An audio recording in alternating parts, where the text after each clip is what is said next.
नमस्कार। वक्फ board bill 2 दिन से वक्फ बोर्ड बिल पर संसद में चल रही है कार्रवाई और कुल मिला के वक्फ बोर्ड बिल हैं वो लोकसभा और राज्यसभा से सरकार के द्वारा पास करा दिया गया है और उसमें कुछ संशोधन कर दिए गए हैं, कुछ सख्ती कम कर दी गई है। वक्फ बोर्ड का मतलब क्या है और कहाँ से आया है, और ये वक्फ बोर्ड का इतिहास और वक्फ बोर्ड की क्या शक्तियाँ कम हुई हैं, तो पूरा ये आप सुनेंगे तो मालूम पड़ेगा। वक्फ बोर्ड संशोधन बिल पर राजनीतिक टकराव के बीच लोकसभा में विधेयक पास हो चुका है और इसके साथ ही 3 अप्रैल गुरुवार को ये बिल राज्यसभा में भी पास कर दिया गया। और इस बीच कई लोगों के मन में कुछ सवाल उन्होंने सवाल दागे नेताओं ने, और आपके मन में भी कुछ सवाल हो सकते हैं कि आखिर वक्फ बिल है क्या।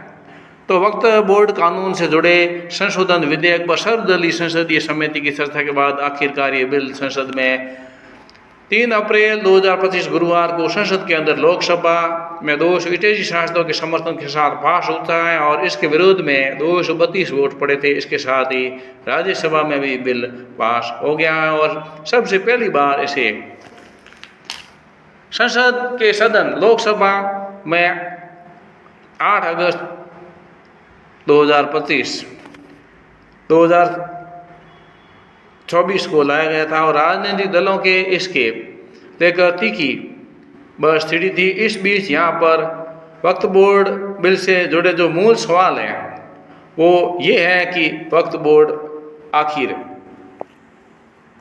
बदलाव को लेकर मोदी सरकार ने 2 विधेयक पेश किए, जिनमें एक वक्फ संशोधन विधेयक 2024 और मुसलमान वक्फ निरसन विधेयक 2024। इसे 8 अगस्त 2024 को लोकसभा में पेश किया गया था। वक्फ संशोधन विधेयक 2024 संसद में सदन लोकसभा में 8 अगस्त 2024 को पेश किया गया था। इसका उद्देश्य मुसलमान वक्फ अधिनियम 1923 और वक्फ अधिनियम 1995 के अंदर संशोधन करना ही है। वक्त संपत्तियों की अपरिवर्तनता, एक बार वक्त हमेशा वक्त के सिद्धांत ने विवादों को जन्म दिया। कब्जे की शिकायतें, कानूनी विवाद और मिसमैनेजमेंट, वक्त संपत्तियों का अधूरा सर्वेक्षण, कोई न्यायिक निगरानी नहीं और वक्त ट्रिब्यूनल के फैसले को हाई कोर्ट या दूसरी अदालतों में चुनौती नहीं दी जा सकती। वक्त कानूनी का दुरुपयोग भी ऐसे हो रहा है जिसमें वक्त अधिनियम की संवैधानिक वैधता है, जिसमें वक्त अधिनियम केवल एक धर्म पर लागू होता है जबकि अन्य के लिए इसके समान कोई कानून मौजूद नहीं है। ऐसे में संविधान के भेदभाव ना करने की भावना के खिलाफ है। वक्त अरबी भाषा से निकला एक शब्द है जिसका ओरिजिनल वकूफा शब्द से हुआ और वकूफा का अर्थ होता है ठहरना, रोकना या प्रतिबंधित करना। इसी शब्द से बना वक्फ और जिसका मतलब होता है संरक्षित करना। इस्लाम में वक्फ का अर्थ संरक्षित की गई उस संपत्ति से है जो जन कल्याण के लिए उपयोग की जाती हो। ब्रिटिश सरकार ने शुरू किया था ये 1913 में वक्फ बोर्ड को औपचारिक रूप से और बाद में साल 1923 में वक्फ एक्ट बनाया गया जिसने इसे कानूनी आधार दिया। हालांकि यह तब व्यक्तिगत स्तर पर था जहां लोग गरीबों की मदद, शिक्षा या धार्मिक कार्यों के लिए अपनी संपत्तियां दान देते थे। मौजूदा जो वक्फ बिल है वो अधिनियम कब बना, तो आज़ादी के बाद पहली बार साल 1956 में वक्फ अधिनियम संसद में पारित किया गया था और साल 1995 में इसे एक नए वक्फ अधिनियम से बदल गया जिसने वक्फ बोर्ड को ज़्यादा शक्ति दी और लक्ष्य ताकत बढ़ने के साथ अतिक्रमण और वक्त संपत्तियों के अवैध पट्टे और बिक्री की शिकायतें भी बढ़ गई और साल 2013 में अधिनियम संशोधन किया गया जिसके वक्त बोर्डों को मुस्लिम दान के नाम पर संपत्तियों का दावा करने के लिए असीमित अधिकार दिए और संशोधनों ने वक्फ संपत्तियों की बिक्री को भी असंभव बना दिया। इस प्रकार से वक्त और शक्तिशाली होता गया और शक्तिशाली होते होते वर्तमान में ऐसी परिस्थिति बन गई कि वो कहीं पर भी दावा ठोक दे और वो संपत्ति उसकी हो जाती है। आप मेरे वीडियो को लाइक कीजिए, चैनल पर नए सब्सक्राइब कीजिए, वीडियो को शेयर कीजिए। वक्फ बोर्ड का बिल पारित हो गया, लेकिन उसके साथ ही उस नए बिल में क्या क्या हुआ। वक्फ बिल में एक जो 3 बड़े बदलाव हुए, 3 बड़े बदलाव के कारण जिनका असर सबसे ज़्यादा देखने को मिला, उनमें